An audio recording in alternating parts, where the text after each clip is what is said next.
Welcome once again to my YouTube channel. Yes, on today's episode, I have an exciting story to talk about today. And what gave rise to this video was me watching Nanel's live session yesterday, and where they're talking about should YouTube actually share negative stories. So for me, this is me lending my own voice and saying sharing negative stories is just for the next person to learn from it, because actually all these stories we are sharing is not actually that these stories have been shared. There are so many agencies that have shared this story, so this is just we also lending our voice to our viewers for them to have a nudge that this thing actually happened, also for them to avoid such mistakes in their application or in their processes going to the NHS or going to the UK. So now, sharing the negative story doesn't actually mean you don't like the person, or you're sharing a negative story about a certain part of the country or the other. This is just you bringing the right information out there for people to learn from it. So I want you to stick around throughout this video, and I hope you learn one or two from this video. Thank you very much.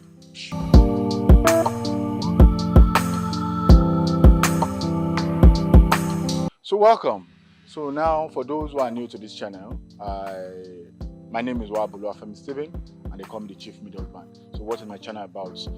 On this channel, I give valuable information that has to do with your NHS application from point A to point Z, writing your supporting statement, aligning your application in the right possible way for you to secure that job in the NHS. So if you feel this is what you are looking out for, why not subscribe to my channel and turn on your notification button so as not to miss any of my subsequent videos.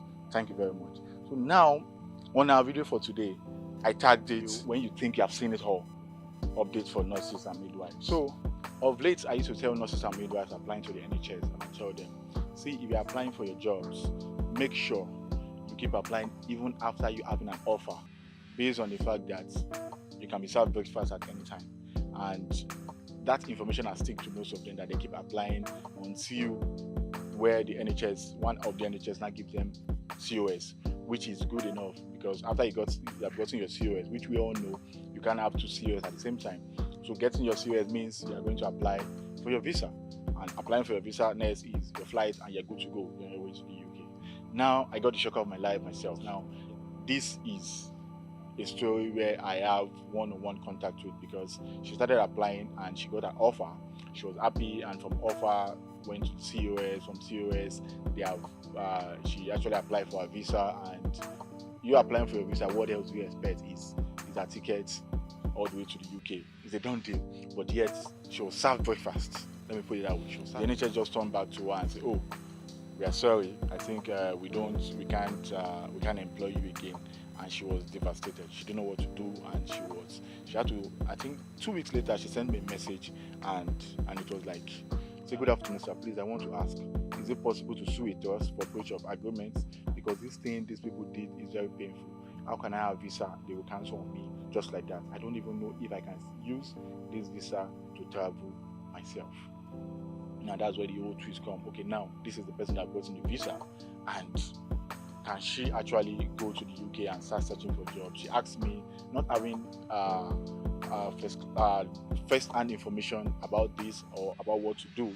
I had to seek other advice, and I think I dropped it on my Instagram page where people gave different comments, and I think you read them while I drop them, and just read them here and here, and just giving your thoughts. This is a negative news. So what do you think this person would have done better? Because at this point, I don't think there's anything this person would have done better, because all that needed to be done was done. She put everything in place, what she was expecting. And why did the NHS even turn her down? We are still trying to know why the NHS actually turned her down, which is, I promise you, once I get a final information on why she was turned down, yes, I'm going to give you full information on how it went, so you have updates on why she was turned down. In other news now, she took a step further and to tag the Home Office and say, okay, can she actually use this visa to go to the UK to apply for jobs, to start searching for jobs herself? And the Home Office gave her their own response, which I'm also going to read to you so you can learn from it. So thank you for contacting the UK Visa and Immigration International Contact Center. In response to your email, if you apply for a work visa, it is only valid if you travel to work for the employer who provided the certificate of sponsorship for you for your work. It cannot be used for any other purpose, and you cannot travel to look for alternative work. Regards. Now this is what they call full breakfast, because now she has a visa, but she can't use it. She can't go to the UK with it. Which means she need to start from square one again. But that's not square one. Everything work together for good. So I would say advise her, which I've advised, but I'm still advising her again to pick up where she started from and put up her application and start applying again, because she should not be shocked that something good is on the way for her. So this is one of what I'm talking about. When you thought you have seen it all, this is one of it. So just know this had happened before. Pray it doesn't happen to you. Thank you. On this section of when you feel you have seen it all with the NHS, and I have to put it out there. Let me start off with, now I usually advise that once you have an interview and you see another person having the same interview, why not you guys come together, practice the same interview questions together by helping each other, because I know it's all going to be commotion of ideas where a nurse from Ghana, a nurse from Nigeria, and that from Kenya coming together in a space and share ideas, because your practices are universal, yes, but there are things that is done differently in this country that has not been done in this country.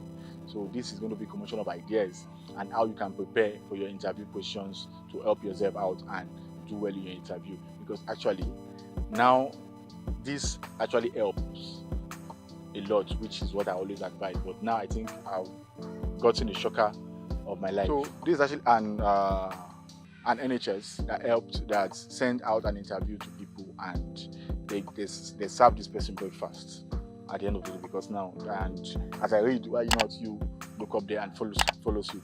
You see, the feedback that I have been giving is that the interviewers felt that all the three interviewees provided almost identical answers to all the questions, and knowledgeable about certain aspects of being a nurse here in the UK, that they would not expect an overseas candidate to have that level of awareness.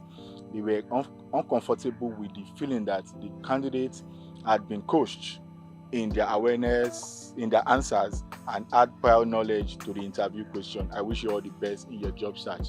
Now this is it. Were you actually expecting these people to fail? Did you give them an interview expecting them to fail? You didn't give people interview, you are expecting them to pass. So when someone has done her homework and passed the interview, I don't think that should be a problem. I think now, because truth be told now, if they sit all the nurses, midwives from Africa now and send them to the UK, I know they all can do this job. So now giving them an interview is just a way of streamlining them and say, okay, let this person come first, or okay, let's pick the next person. That's just it, because I know all these people can actually do the job. There are actually people that can do the job and they can't actually speak in public. They can't speak openly. They can't answer some questions. Not that if they don't know it, but their pattern of how they attend to this question might differ. That might now mean the person failed the interview. No, that shouldn't be an ideology and a way of actually saying this person did well or the other person did not do well. So now these people actually went their own way. They practiced for their interview. So why then did you not actually say they answered the same question? So my idea now is that this should be a better approach to it. Instead of having to turn them down, saying because you are being scared, why not test them with the OSCE, knowing fully well that you can actually turn down your job at any time you feel like. So why not just test them with the OSCE and feel, okay, let them come over, score them. If you want 2 out of the 3, why not select the 2 and leave 1 out of it and say, okay, come over to the UK.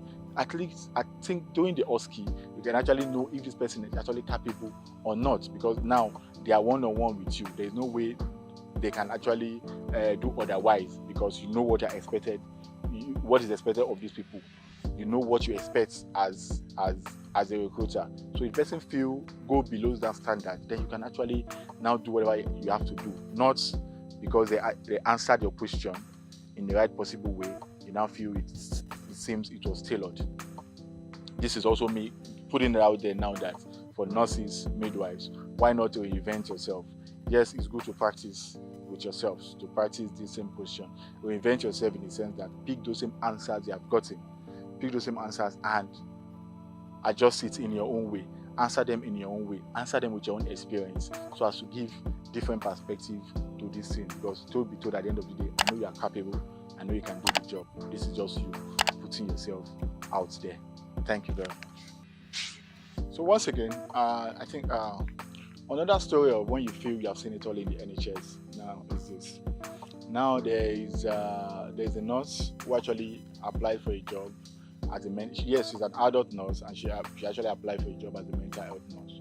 And they sent in an email and asked her, "Are you willing to switch as a mental health nurse?" Which she said yes. And they set up an interview for her with one other person that I know of. And after the interview, immediately they sent her a congratulatory message, and she was happy, like, yes, finally I got the job.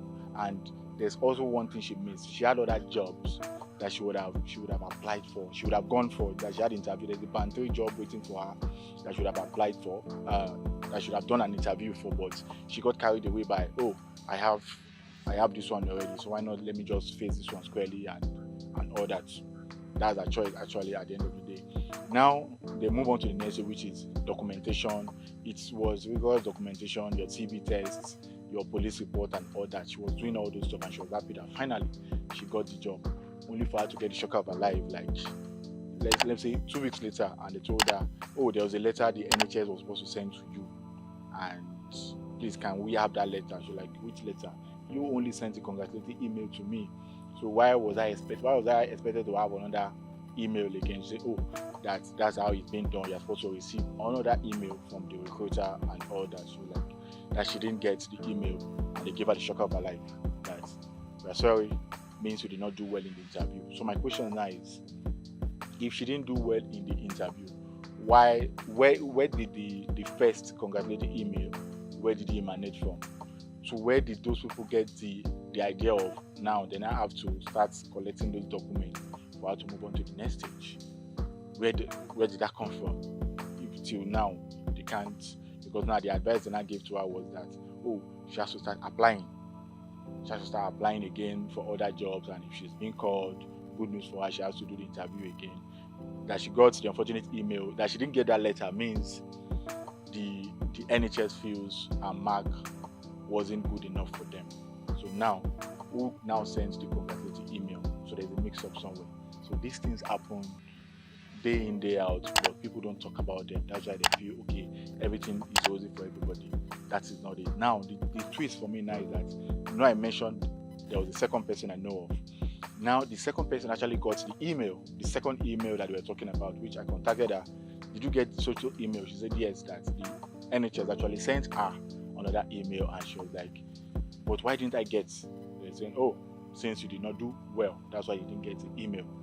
Now, that's why I'm now saying there's a twist to it now, is that the other person who got the email wasn't ready to switch to mental health, whereas the person who didn't get the email was willing to switch. She was actually ready to go and register as a mental health nurse to do a CBT again. So now, to tell you that these things happen, there's 2 ways to this life at the end of the day. So now, for me, these are negative news, but I believe you have been able to learn 1 or 2 mistakes you shouldn't make. First mistake is, once you are applying, keep applying. Once you get an offer, keep doing what you have to do till you get your COS. Also prepare that anything can happen at any time. Just be prepared that this is life. To be honest with you, this is life, and anything can happen at any time. So don't get it twisted that, oh, you must go this way. What about if it goes that way? Are you ready for it? All this has to do with anxiety and the hopes of, oh, I want to go to the UK. So now my question now is, when you get to the UK, what next? What do you intend to do next after then? So my brothers, my sisters, just know it now that life happens at some time. Sharing of negative news is for you to learn, not to spite anybody, not to despise anybody, not to despise any country, but it's just so you can learn. So pick the one that works for you and move on. Stop dropping negative comments on people's posts. Anybody you don't like, you can subscribe, you can unsubscribe at any time. It's not a do or die affair. I'll put it there. It's not a do or die affair. If you feel this person is not actually giving you what you want, you can actually leave the person and move on to the next person. I believe that's the best way this thing can work and how it can work for you. Thank you very much, and I hope you're able to learn 1 or 2 in my video today. If you feel you like what you listen to on your blends and you're yet to subscribe, why not subscribe to my channel and turn on notifications so as not to miss any of my subsequent videos. Thank you very much. See you in my next video.